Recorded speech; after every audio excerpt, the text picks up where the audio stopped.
Nibyo reka mbasuze kandi mbifurize kugubwa neza mbone kubaha ikaze kuri tariki ya 10 z'ukwezi kwa kabiri umwaka w'ibihumbi 2026 tugarutse muri studio abataramu ndetse n'abataramukazi abanwanyi inshuti bavandimwe mudukurikiranye muhere mu bice bigiye bitandukanye ndagira ngo babwire ko no mutaramu Bosco abari mu Burundi, Uganda, Republika Demokarasi ya Kongo, mu Rwanda ndetse mu bihugu bigiye bitandukanye hirya no hino ku isi kabisa mbona kubaha ikaze hano kuri Region Info.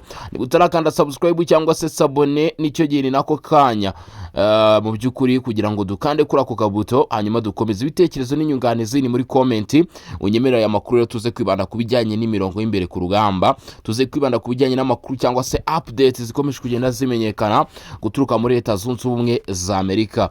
Nyabuneka ntuze kujya kure utamenye byinshi birimo birahishurwa kubijyanye n'ibigiye kubera mu mujyi wa Goma, ndetse kandi hari amakuru avuga ko kugeza ubu ngubu Leta Zunze Ubumwe za Amerika bahagurukiye abakomando ndetse n'abayobozi b'umutwe wa 23. Ibi waba ubiziho iki? Ndetse kandi nanone ngiye nkubitire ahareba inzega ikinyoma kivuga ko M23 yaba yarafashe uwitwa Eric Den Prince uhagarariye abacanshuro bari ngaha ku butaka bw'Uburasirazuba bwa Repubulika Iharanira Demokarasi ya Kongo. Ibyo byose tukaba tugiye kuba twabigarukaho tureba uko byifashe, ndetse tugufite n'andi makuru hagataho ngaho agiye atandukanye. Icyo usabwa gusa no kuza kwegera hino ubundi nyabuneka tukareba aya makuru uko byifashe. Nyuma yuko igisirikare cya Leta ya Repubulika Iharanira Demokarasi ya Kongo kivutuye ku buryo bukomeye cyane abarimo umutwe wa 23, ubu M23 ikabona ko isigaje mbarwa. Uyu mutwe wa 23 washyize hanze abandi basirikare bagera ku 7532 aba nabo baje gupfira ku mirongo imbere ku rugamba, baje kuba nk'abandi. Ngira ngo murabizi ko minsi yashize aba bavuze ko ngo bashyize hanze nanone bagera ku 7000. Nta kundi kuntu byabagendekeye. Ibyo 7000 bindi bigiye wa muntu we menya ko nta handi bigiye. Nibyo izi drone z'igisirikare cya Leta Kongo ziriye, izo Sukhoi, mu byukuri izo Sabasaba, aya ma RPG, aya ma Launcher 7 za 122 mm, izo zose kabisa zagiye zibarya. Rero amakuru akavuga ko ngo ari hasigaye mbarwa, ndetse kandi nanone ngo umutwe wa 23 wabonaga kuri gutsindwa uruheno. Ni kubwizo mpamvu tariki 8 z'ukwezi kwa kabiri 2026 byari ku cyumweru mu kigo cya Cyanzu, M23 yakoze ibiro byo gushyira hanze mu byukuri abandi barwanyi bashya bagera ku 7532. aba ngo bakaba bagiye koherezwa mu bice bigiye bitandukanye birimo Kivu y'Amajyepfo, birimo Kivu y'Amajyaruguru, ndetse kandi nanone ngo bakaba bari kuri mission ikomeye cyane ngo yuko bagomba kwerekeza mu bice bya Crimea, bakerekeza muri za Kinda aho ngaho bakanyarikira bakarinda umujyi wa Bukavu kugeza uyu munsi urimo kugenda ugerwa amajanja, bakongererwa imbaraga ku mujyi wa Goma, ndetse kandi nanone ngo hakaba hari imyiteguro kujya Kisangani, tutibagiwe n'ahitwa Butembo, Rubero Centre n'ahandi mu duce tugiye dutandukanye. Nk'abantu mwe ibi ngibi bikaba biri mu byagiye hanze nyuma yuko tumenye neza ko M23 isoye rwose aba bantu bagera ku 7532 bavuye he. Mu byukuri bivuga ko iyi mibare irushaho kugenda yongera y'abarwanya umutwe wa 23 ushyira hanze mu baturage bagenda bashimutwa, barimo urubyiruko ndetse n'abakiri batoya rwose, ngo kuko harimo n'abatujuje imyaka ya 23 yagiye ifata hama rero ikaza kubajyana muri ibi bigo birimo Rumangabo n'ahangaha Cyanzu, ngo batrainingwa amezi ageze kuri 3, abandi ngo ni hagati ya 3 na 6 kuko ari nabageza kuri 6. Abangaba rero ngo bakaba bagiye kwerekezwa cyangwa se kunyanyagizwa mu bice bigiye bitandukanye. Ngira ngo rero ubwo murabyumva ko ahangaha ibintu byongeye kuba mu byukuri bya bindi, kuko murabizi ko iyo basoya abarwanyi gutya haba hari imyiteguro nyine y'urugamba, byanze bikunze baba bagiye kuberekeza ku mirongo imbere ku rugamba, kuko nta kindi kintu baba barimo babatoreza cyangwa se baba barimo kugenda batrainingira. Ariko ngira ngo mwagiye munabibona kenshi mu minsi yashize ubwo izi nyeshyamba zagendaga zishyira abarwanyi hanze, mu byukuri harimo icyo gihe bwo hari harimo n'abagiye bafatwa, cyane cyane bafatwa mu gisirikare cya Leta Kongo ubwo habagaho ubugambane bwo gufata umujyi wa Goma ndetse n'uwa Bukavu, byatumye kugeza uyu munsi abenshi nanone baragendaga bagera kuri front line bagahita bishyikiriza igisirikare cya leta ya Repubulika ya Demokarasi ya Kongo. Abandi nanone bitewe nuko abenshi bavuga ko n'ubundi abangaba bashyizwe hanze nabo bari mu bafashwe, bakavuga bati ibyo ntabwo biza kudutungura mu minsi iri imbere, turaza kubona benshi n'ubundi bamaze kujya mu makaritsiye yabo bavuga bati sitwe twarota, mu by'ukuri sitwe twarota tuva muri aya maboko ya M23. Icyo nari ngambire kukubwira nuko M23 isoye ibindi 7,000 bisaga by'abarwanyi bagomba kwirwanira mu guhangana n'ubutegetsi bwemewe bwa Repubulika Iharanira Demokarasi ya Kongo. Ibi bibaye mu gihe urimo Bertrand Bisimwa ndetse na Colonel Nanga bari guhabwa amahirwe ari ku kigero cya 90% ko bashobora gufatirwa ibihano na Leta Zunze Ubumwe za Amerika ndetse bagashyirwaho impapuro zo kubata muri yombi nk'ibindi byihebe bigiye bitandukangira ngo uwitwa Bosco Ntaganda muzi byamubayeho hano rwose kuri ubutaka bwa Repubulika ya Demokarasi ya Kongo. Abangaba rero nabo bikavuga ko bari gushinjwa ibyaha byibasira inyokomuntu, birimo nanone gushyira abakiri batoya mu gisirikare, birimo nanone gufata ku ngufu abagore n'abakobwa, harimo ibyaha bigiye bitandukanye, birimo kugambira ku butegetsi. Ibyo byaha byose ni ibyaha bigize mu by'ukuri bigize icyo nakwita ubwihebe. Abangaba rero ngo burya bari guha imishinga yo kubata muri yombi, yo kubashyiraho impapuro zibata muri yombi, iri ku meza muri White House. Iri ku meza muri White House, ndetse ngo ibyo ntabwo bizagarukira aho ngaho, ahubwo bivuga ko ibi bishobora gukurikirana no gufatira imyanzuro ndetse n'ibihano cyangwa se akabari nabyo bibanza ku bihugu bishinjwa gufasha umutwe wa 23. Ngira ngo ibyo byo murabizi ntabwo twirwa tubigarukaho. Tukiri hano mu burasirazuba bwa Repubulika Iharanira Demokarasi ya Kongo, imirwano yongeye gusubukurwa hagati ya M23 ndetse kandi nanone mu by'ukuri n'igisirikare cya leta ya Repubulika ya Demokarasi ya Kongo. Gusa hagati aho ngaho mu by'ukuri biravuga ko ahantu bita muri Rucuru ngo hari kubera ikintu biti Biripuko na za Nyamugigima, Wazarendo bari gufata amapozisiyo ya M23 mu misozi rwose hanga muri Rucuru, ngo bakaba hakoze akantu gakomeye cyane by'umwihariko ibice bya za Kibirizi. Aya ni amakuru aturukayo rwose avuga ati dore icyo bita urugamba, dore icyo bita za atake, Wazarendo CFC Nyatura ngo yaje kugukorera ibintu bikomeye cyane, kuri uyu mutwe wa M23. Sasa rero ubwo M23 imaze gushyira hanze abarwanyi, biravuga ko hari gahunda ikomeye cyane yuko FARDC igiye gufata umujyi wa Goma mbere y'ifatwa rya Bukavu. Ibi se wari ubizi? Abantu benshi mu by'ukuri batekerezaga ko ngo umujyi wa Bukavu ari wo ugiye gukurikiraho nyuma ya Uvira, ariko amakuru namaze gukabuta ngo burya gahunda ihari, abasore barashaka kubanza kwifatira umujyi wa Goma. Ngo kubwizihe mpamvu rero? Kubera yuko ngo ntago bashaka umurwanyi wa M23 usubiraho bitabonagana habe namba, ngo ahubwo aba barwanyi barashaka kubohereza muri Sabyinyo. Hama ngo umujyi wa Bukavu rero abarimo bagasokera he ku mpaka wa Rusizi ya mbere ni ya kabiri. Ngo kubera iki rero? Kubera yuko ngo aba barwanyi 23 baramutse basubiye n'ubundi Bunagana nta cyaba gikozwe. Ngo ubu rero bakaba bashaka ko uyu mujyi wa Goma ugiye kuba wakwamburwa abarwanyi 23 biturutse ku nkundura y'ikibuga cy'indege cya Goma, aho Leta Zunze Ubumwe za Amerika bamaze kwifatanya n'Ubufaransa.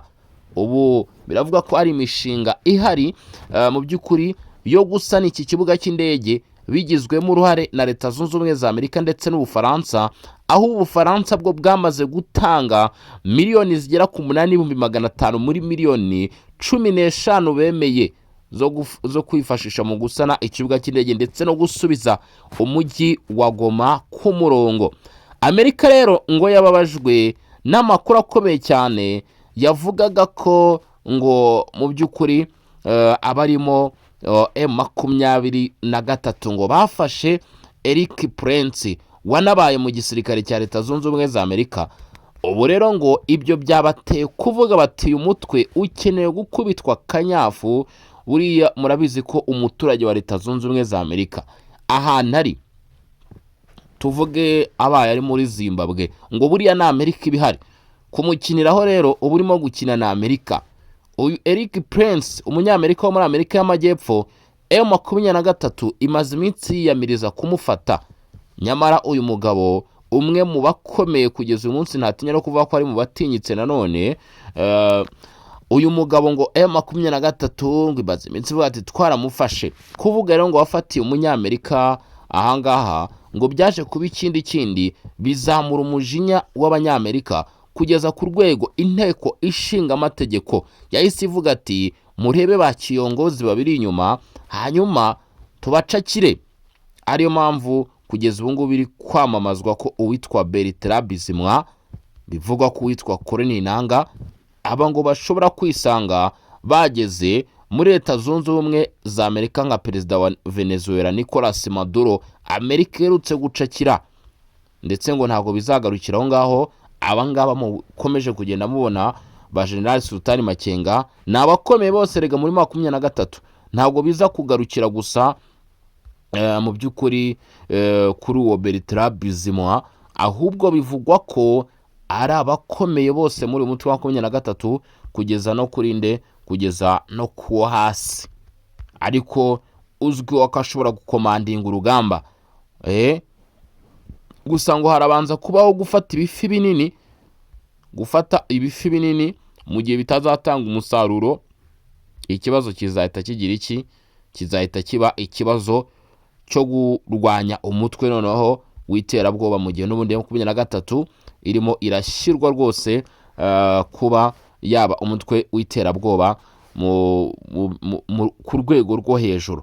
Ubu rero amakuru dufite cyangwa se amakuru atugeraho kugeza kuri ubu ngubu, nk'uko nari maze kubikubwira, witwa Lawrence Kanyuka we aremeza ko nyine bashyize hanze aba barwanyi.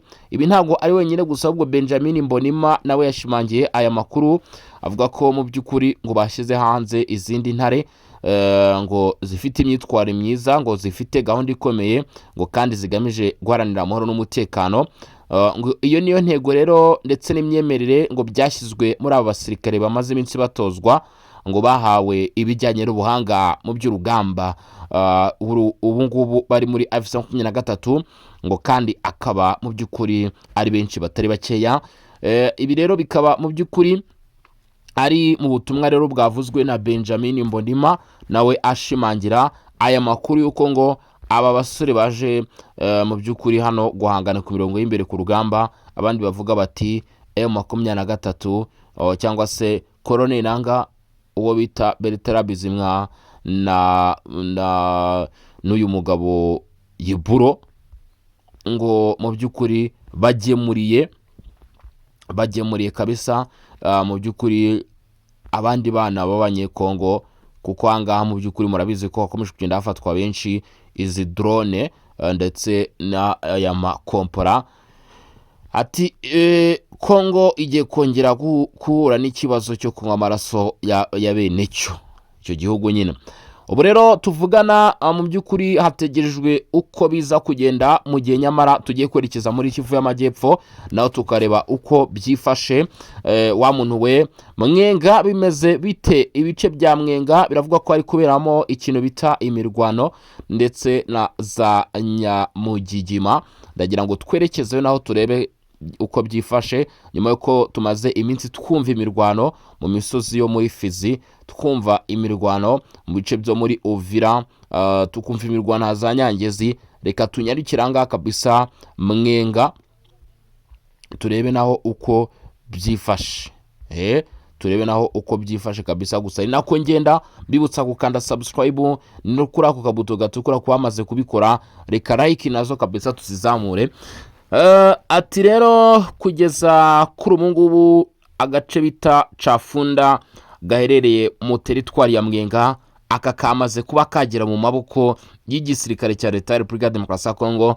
Ni nyuma y'uko ku munsi w'ejo ubwo twari ku itariki ya 9 habaye ikintu bita imiripuko na za Nyamugigima, habaye icyo bita urugamba rw'injyana muntu rwose abarimo twirwaneho Gumino Red Tabana na 23 bakaza gura n'ikintu bita umuriro fire, ikintu gikomeye cyane mu by'ukuri. Ahangaha rwose biravuga ko ngo ingabo za leta ya Repubulika ya Demokarasi ya Kongo mu bikorwa ndetse n'imirwano bakomeje byo kwigarurira ibice byafashwe n'inyeshyamba bafatanyije n'abarimo Wazalendo, bamaze kongera gufata agace kitwa Chafunda gaherereye mu by'ukuri ahangaha za Kasika. Kuri ubu ngo rero abarwanyi mu by'ukuri bafatwa nk'abaturuka ku ruhande rw'u Rwanda ndetse bafatwa nk'abiterabwoba. Abangaba ngo bo mu mutwe wa 23 bari mu bwigunge ndetse no gusubira inyuma ku mirongo imbere ku rugamba nyuma y'ibitero bikomeye cyane bikomatanyije bikomeje kugenda bibagabwaho. Aka gace ka Chafunda ko kamaze kubohorwa mu by'ukuri kamaze kuba kabatombe, ni kamaze kuba kabatombe rero mu by'ukuri ku ruhande rw'igisirikare cya leta ya Repubulika ya Demokarasi ya Kongo. Ako kantu mugakomera amashyi nyaboneka, mujye muri comment mugakomera amashyi. Ni mujye kandi nanone kugeza kuri ubu ngubu bivugwa ko igisirikare cy'u Burundi FDNB cyamaze kugaragaza ko kitazigera gihagarika ibikorwa byo kufasha FARDC. Ni muri urwo rwego mfite amakuru hano imbere yanjye avuga ko ingabo z'u Burundi FDNB bamaze kohereza indege yo mu bwoko bwa kajugujugu muri Minembwe, bivugwa ko ije kujya itwara mu by'ukuri ubufasha bugomba kwerekeza ahangaha, ariko nyamara M23 yo ngo yaje kunyomoza amakuru yigamba y'amakuru ariko iyahindura, ngo harimo n'uwo bita General Sematama ngira ngo muramuzi muri twirwaneho, ngo bavuga ko ngo indege yewe ngo bije gutwara ngo imirambo ngo y'abasirikare ngo bari kuga ku mirongo imbere ku rugamba. Nyamara iyi ndege irimo iragemurira ibirimo ibikoresho ibirimo ibiribwa, ngira ngo murabizi ko ahangaha za Mikenke Plutôt Minembwe Centre mu by'ukuri Mikenke ndetse no ku kibuga cy'indege ahangaha za Kibirizi mu by'ukuri hamaze kuba hacakirwa. Abasore nyuma yo kwacakira baba bakeneye mu by'ukuri kubona icyakura kugira ngo morale ikomeze, bakomeze kugenda bajagajaga ibirindiro bya 23 bashwanyaguza. Ni muri urwo rwego rero ahubwo ingabo z'Uburundi zahise zifatika jugujugu bashyiramo igikenewe cyose, harimo n'imiti. Nyirumva abasirikare bakeneye n'imiti, ibiribwa ndetse n'ibindi byose byo bitandukanye. Indege rero ikabageza hari mu Minembwe mu by'ukuri ahamaze gushyirwa defense zikomeye cyane z'igisirikare cy'u Burundi FDNB, zirimo Wazalendo, zirimo ndetse na FARDC, nyuma y'uko abasore kabisa bakomeje kugenda bakora neza ku mirongo imbere ku rugamba. Iyo nindi tsinzi ikomeye ndetse idasubirwaho mu by'ukuri ikomeje kugaragara hano ku butaka bw'uburasirazuba bwa Kongo, ngira ngo murimo muragenda mubyumva. Hari icyo bita Wing Long 2. Izi ni drones zikomeye cyane zongeye kugaragara ku mirongo imbere ku rugamba zifashishwa n'abarimo FARDC. Bivuga ko ngo izi drones zifite ikoranabuhanga rihambaye, ari nazo drones zigiye kwifashishwa mu gusohora abarwanya 23 ku Kawina Keza mu mujyi wa Goma, nyuma y'uko hatangiye kumvikana bitera harimo muri teritwari ya Nyiragongo, nyuma y'uko hatangiye kugaragara mu by'ukuri udutero shuma ku mujyi wa Goma. Ngo ikibuga cy'indege kigomba kuba cyava mu maboko y'inyeshyamba kigakoreshwa ibyo cyubakiwe, dore ko M23 kibuga cy'indege mu by'ukuri yagihinduye mu by'ukuri nk'ikibuga cya football, kubera yuko ikibuga cy'indege ntago kiri gukoreshwa. Kandi nyamara ngo hakaba ari abaturage benshi cyane bakeneye ubutabazi n'undi bwaturutse ku bibazo by'imirwano. Ubu rero ngo hakaba hari gahunda y'uko mu by'ukuri izi za Wing Long 2 zigiye kwifashishwa mu mapozisiyo agiye atandukanye kabisa ahangaha mu bice bigiye bitandukanye. Ni mu gihe kandi nanone mu misozi mu by'ukuri ahangaha yo muri Kivu y'Amajyepfo hari amakuru aturukayo, ngira ngo nabyo twabirebaho mu gihe tugenda tunagana ku musozo w'amakuru yacu, nkakubwira uko byifashe. 23 rero mu by'ukuri ndetse n'abarimo twirwaneho nyuma yo kugenda bakubitwa ku mirongo y'imbere ku rugamba bakomeje kugenda mu by'ukuri batanga ubwisobanuro budafututse cyangwa se butameze neza. Uti kubera iki? Ni mu misozi miremire intara Kivu y'Amajyepfo hari imirwano ikomeje kubera mu bice byo mu Minembwe, ariko abarimo twirwaneho bakaba batangije propaganda ndetse na za manipulation zivuga ko ngo FARDC ngo FDNB ngo Maimai Wazalendo ngo mu bice birimo muri izi village za Gakenke aho bitazabidegu za Rubemba ngo n'utundi duce dutandukanye ngo yewe wamuntu ngo baba bari kuhakora ngo ibikorwa bigamije gukora ndetse no gukora mu by'ukuri ngo ibikorwa byo gutsemba abo mu bwoko bw'abanyamurenge. Nyamara societe civile muri utu duce bakaba bari bamagana izi nyeshyamba bavuga bati murimo muradutwarira abana ku ngufu akajya gupfira ku mirongo y'imbere ku rugamba, ndetse kandi hari abagaragaye basaba mu by'ukuri abo mu bwoko bw'abanyamurenge bari muri iyi mitwe gushyira indwara hasi bakagaruka mu ngo mu by'ukuri bagakurikiza ubuyobozi bwa guverinoma. Ubundi se ni gute umuturage yumva ko yahangana na leta? Ibitero byo mu kirere rero nanone ngo bikomeje kumvikana, ibingibi ngo bikaba byaratumye ibice birimo Poezero aho bita za Nyaruhinga Muriza. Iki ni icyerekezo Poezero Nyaruhinga Muriza ngo mu by'ukuri byatumye haba ikintu bita imiripuko na za Nyamugigima, bituma M23 twirwaneho bavuga bati FARDC ntabwo ari igisirikare cyo gukinisha ahangaha Muriza. Ibikorwa rero mu by'ukuri ngo bikaba bivuga ko bitari byoroshye cyane. MLDP twirwaneho umutwe ukomeje gutikiramo abana benshi cyane b'abanyamurenge ufatanyije na mu 23 biravuga ko mu minsi iri imbere ushaka kwisanga bamwe mu barwanyi bawo wari ufite hasigaye mbarwa. Ngayo nguko rero reka ngushimire cyane, wakoze cyane kudukurikirana gushika kuri uyu munota aho wari mu bice bigiye bitandukanye. General Bosco Mutaramo cyane ni Region Info narimo nkata hano ku butaka bwa Republika Demokarasi ya Kongo ngenda nkubwira gake gake uko biri kugenda bivugwa cyangwa se biri kugenda bijya ahabona. Ubwo nyemerero tuze kugaruka no masaha ari imbere turebe n'ibindi babigezweho. Ngi mu busanzwe na Bosco. Ciao ciao, hasta la vista.